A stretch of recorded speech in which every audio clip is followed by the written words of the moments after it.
ya hablamos en el primer video, Kant fue una persona, un filósofo, que abarcó varios temas y que fue fundamental en el desarrollo del idealismo alemán.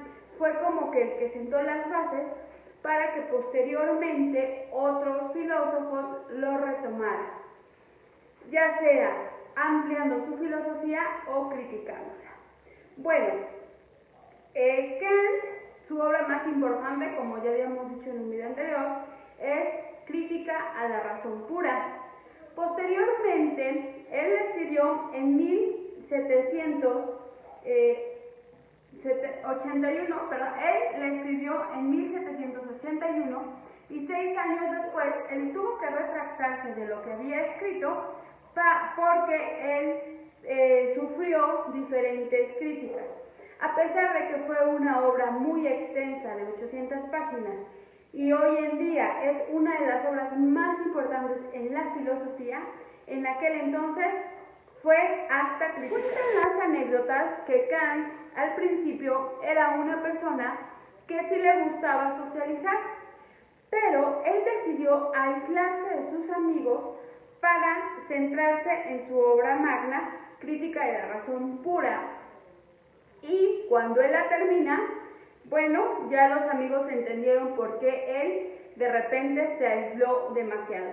Cuando Immanuel Kant muere, él dice que siempre se la pasó reflexionando sobre dos cosas que siempre tuvo en la mente. La primera es el firmamento estrellado sobre mí y la ley moral dentro de mí. Él murió el 12 de febrero de 1804 en Königsberg y su entierro fue un acontecimiento en donde acudió una multitud de todas las clases sociales. Él ya murió a la edad de 88 años. Otras obras importantes vemos que son Observaciones sobre el sentimiento de lo bello y lo sublime, Prolegómenos a toda metafísica futura, Fundamentación de la metafísica de las costumbres, Crítica de la razón práctica, así como ensayos populares sobre historia, religión y política. Cuentan las anécdotas que Kant al principio era una persona que sí le gustaba socializar, pero él decidió aislarse de sus amigos para centrarse en su obra magna, Crítica de la razón pura, y cuando él la termina, bueno, ya los amigos entendieron por qué él de repente se aisló demasiado. Cuando Immanuel Kant muere, él dice que siempre se la pasó reflexionando sobre dos cosas que siempre tuvo en la mente. La primera es el firmamento estrellado sobre mí y la ley moral dentro de mí. Él murió el 12 de febrero de 1804 en Königsberg y su entierro fue un acontecimiento en donde acudió una multitud de todas las clases sociales. Él ya murió a la edad de 88 años. Pensamiento filosófico. Bueno, en el pensamiento filosófico, Kant, encerrado en un mundo fenoménico, ha de descalificar la idea de conocer las cosas, sean las del mundo de Dios, las del alma o las del mundo en general. Kant parte de la conciencia de las representaciones fenoménicas del yo, sean provenientes del mundo externo o interno. Él se aboca a lo que es la estética trascendental. Para Kant, la realidad de las cosas es un nóumeno no alcanzable. Ahora bien, ¿por qué es importante estudiar a Kant en la actualidad? Bueno, en la actualidad es importante estudiar a Kant. ¿Por qué? Porque Kant sienta las bases del idealismo alemán, el cual se vio reflejado en distintos campos del saber, llámese la economía, la política, filosofía y religión. Pero aquí en Consultoría en Desarrollo Humano pues no vamos a ir voto por voto, casilla por casilla, ni vamos a hacer una revolución. Yo lo que pretendo es solamente hacer una revolución de la conciencia individual e interna para poder tener una vida mejor. Y tú vas a preguntarte, y bueno, entonces, ¿qué tiene que ver Kant en todo esto? Bueno, y es que hay que abocarnos anteriormente a René Descartes, quien comentó, pienso, luego existo. Y a David Hume, que dice que todo el conocimiento válido es únicamente el que pasa a través de los sentidos. Llega Kant y es un mediador entre los dos. Después, muchos años después, va a llegar Schopenhauer, Nietzsche, y el que nos importa, bueno, el que más me importa a mí en desarrollo en consultoría humano, es Sigmund Freud. Sigmund Freud habla del yo, de la idea del yo. Más sin embargo, el yo ya se había hablado desde René Descartes, porque él dice, hay un ente pensante. ¿Quién es ese ente pensante? Soy yo. ¿Por qué? Porque pienso. Ok, pero no todo está regulado por la conciencia, porque también tenemos los sentidos. Pero entonces, ¿qué es ese pensamiento o qué es esa sensación que yo siento? Los griegos le llamaron alma. Hoy en día, la psicología más científica se trata de abocar únicamente a que somos más que nada reacciones químicas y neurobiológicas, que somos más como órganos del cerebro, de la columna vertebral y de los neurotransmisores. Por eso Kant decía que el noumeno no se podía conocer. Voy a poner un ejemplo para ver esto como yo lo interpreto. Existe, por ejemplo, un fenómeno que se llama el aborto. El aborto puede ser natural, espontáneo o provocado, ¿sí? Es decir, una mujer queda embarazada y puede tomar algún tipo de pastilla que le provoque un aborto espontáneo porque ella no sabía que estaba embarazada. Incluso ciertos alimentos como el té de ruda o alimentos muy fuertes pueden provocarle la pérdida gestacional. Ok, eso podríamos decir que fue un aborto espontáneo, pero de cierta forma provocado. Tenemos otro tipo de aborto. ¿Qué sería, por ejemplo, un aborto de una mujer que se entera que está embarazada y no quiere tener a ese bebé y va a la farmacia, investiga en internet y con plena conciencia realiza ese acto? Y tenemos otro caso de un aborto, por ejemplo, de una familia que desea mucho un bebé, pero por alguna razón, porque su matriz no está preparada, por problemas, ella pierde a su bebé. Entonces, el aborto tiene diferentes matices y se puede tratar y estudiar desde diferentes ramas del conocimiento. Lo podemos hablar desde el punto de vista biológico, desde el punto de vista teológico, y que aquí es donde hay muchas discusiones en la iglesia. ¿Cuáles son esas discusiones? Las discusiones es saber si ese pequeño bebé ya tenía alma o no tenía alma. Lo podemos ver desde un aspecto sociológico, desde un aspecto económico, desde un aspecto antropológico, desde un aspecto psicológico, desde un aspecto de estadística, es decir, lo podemos ver desde diferentes ramas del saber. ¿Quién va a tener la razón? La razón la van a tener todos y la va a tener nadie. ¿Por qué? Porque todos van a buscar los argumentos que estén más de acuerdo a su conciencia, a su educación, a sus valores morales, a su familia, a su cognición, a lo que estudian en la escuela. Pero ¿quién va a tener la verdad absoluta? Nadie, absolutamente nadie. Y aquí es cuando hablamos de que estamos en un mundo de sordos que no escuchamos, de mudos que no hablamos y de tontos porque creemos tener la razón. Y si tú te pones a pensar cuántos problemas tenemos en la vida cotidiana por estar pensando en que siempre tenemos la razón y que lo que tenemos que hacer es convencer al otro de inculcarle nuestras ideas y muchas veces no cerramos a nuevas experiencias.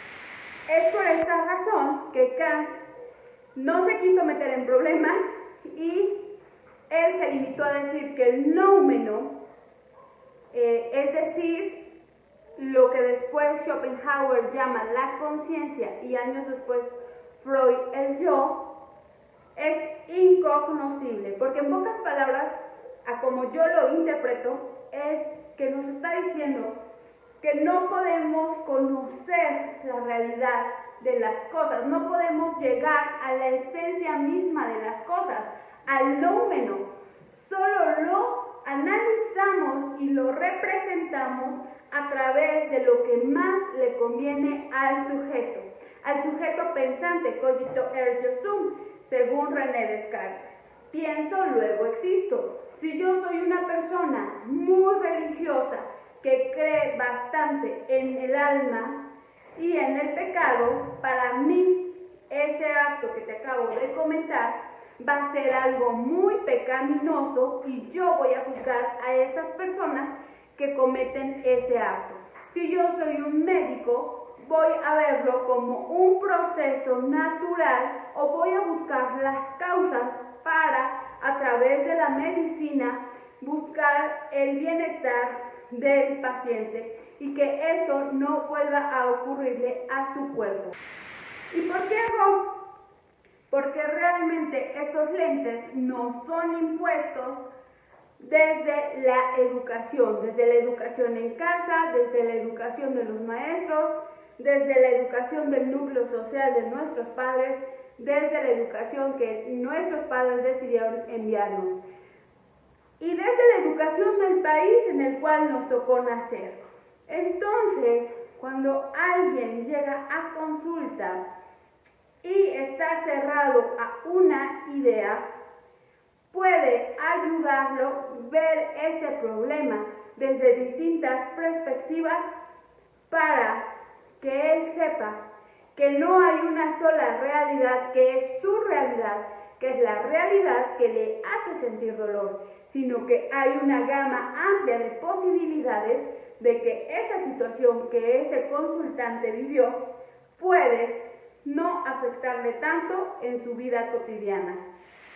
Entonces, Kant se hace 3 preguntas fundamentales, que como ya lo has visto en otros videos, dice ¿qué puedo conocer? ¿Qué es la crítica de la razón pura? Por lo cual la Iglesia Católica se enojó bastante y lo consideró dentro de los libros prohibidos. ¿Qué debo hacer? Crítica de la razón práctica y qué puedo esperar. Crítica del juicio. En sí, él reflexiona sobre la siguiente pregunta: ¿qué es el hombre?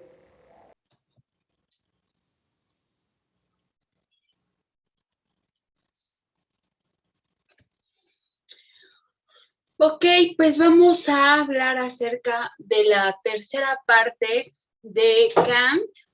Esta es la tercera parte de Kant. Y bueno, vamos a hacer rápidamente una recopilación. Ya vimos en la parte 1 cierta información, en la parte 2 otra.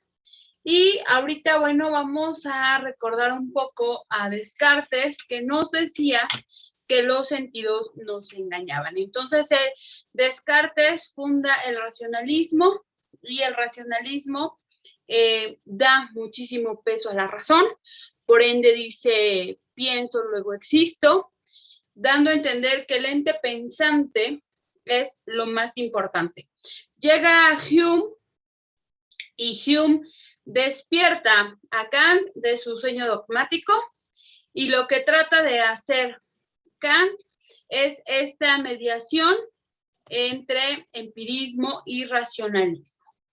Entonces, lo que hace Kant es un giro copernicano del conocimiento.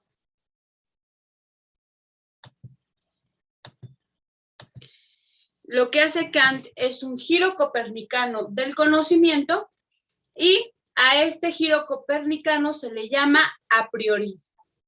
Ok, Kant nos habla de que existen diferentes tipos de juicios. Entre ellos tenemos el juicio a priori, que no dependen de la experiencia. También tenemos los juicios a posteriori, que los juicios a posteriori nacen de la experiencia. También tiene lo que son los juicios analíticos. El predicado se encuentra dentro del sujeto. Y los juicios sintéticos, el predicado aporta algo nuevo que no estaba en el sujeto. Ok, esto de los juicios realmente también hay que tomar en cuenta, o dentro de los juicios, el espacio y el tiempo. Dentro de los juicios, ¿sí? También hay estructuras imprescindibles para la experiencia. Son formas puras de sensibilidad. Kant decía que categorizamos el conocimiento para poderlo comprender y que el objeto del conocimiento se va a adaptar al sujeto que conoce. Por eso es fundamental en la teoría del conocimiento para saber si realmente se está conociendo desde su forma pura. Y bueno, también sabemos que no se puede conocer sin el espacio y sin el tiempo. Kant se evoca o rememora el fenómeno. Hay que recordar que Aristóteles decía que el fenómeno era lo que aparecía. Si nosotros vemos, esto también es como el principio de la fenomenología.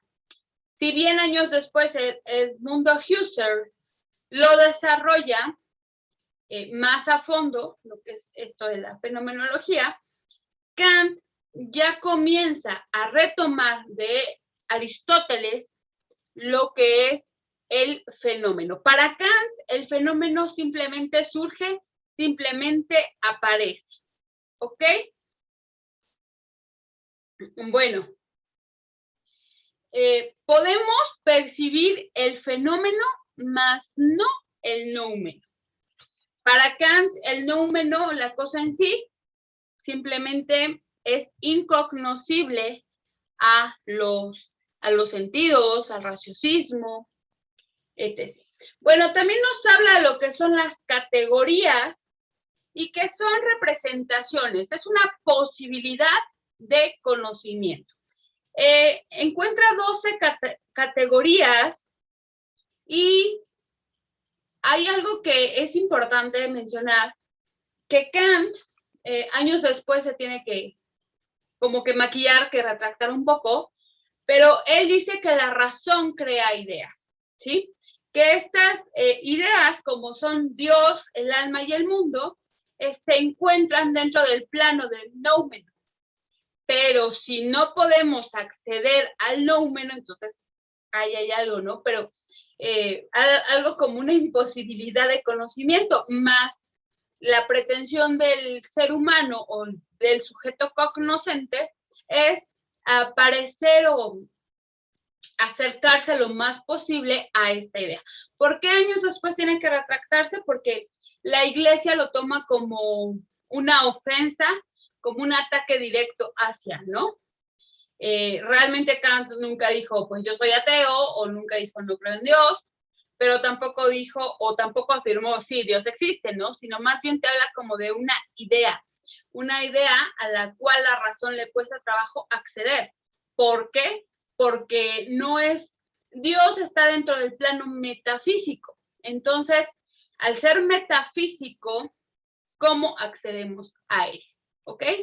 Bueno, dentro de los imperativos categóricos, él nos habla acerca de la ética que debe ser un deber y una obligación. Y está bien interesante aquí la ética kantiana, porque él nos habla.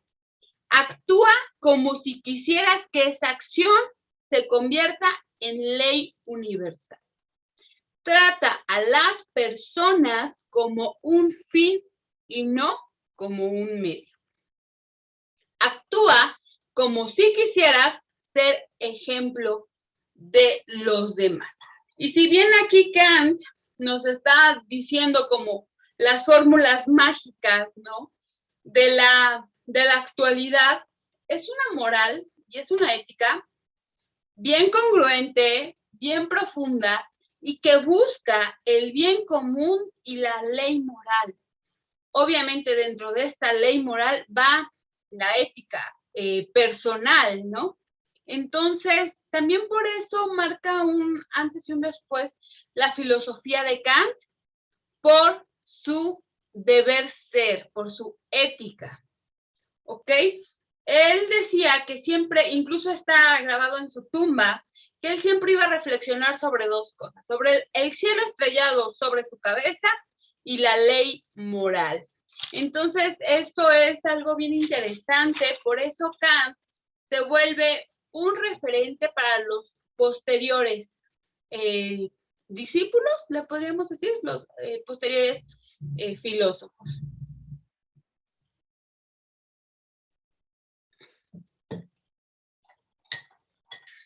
Entonces, es súper interesante.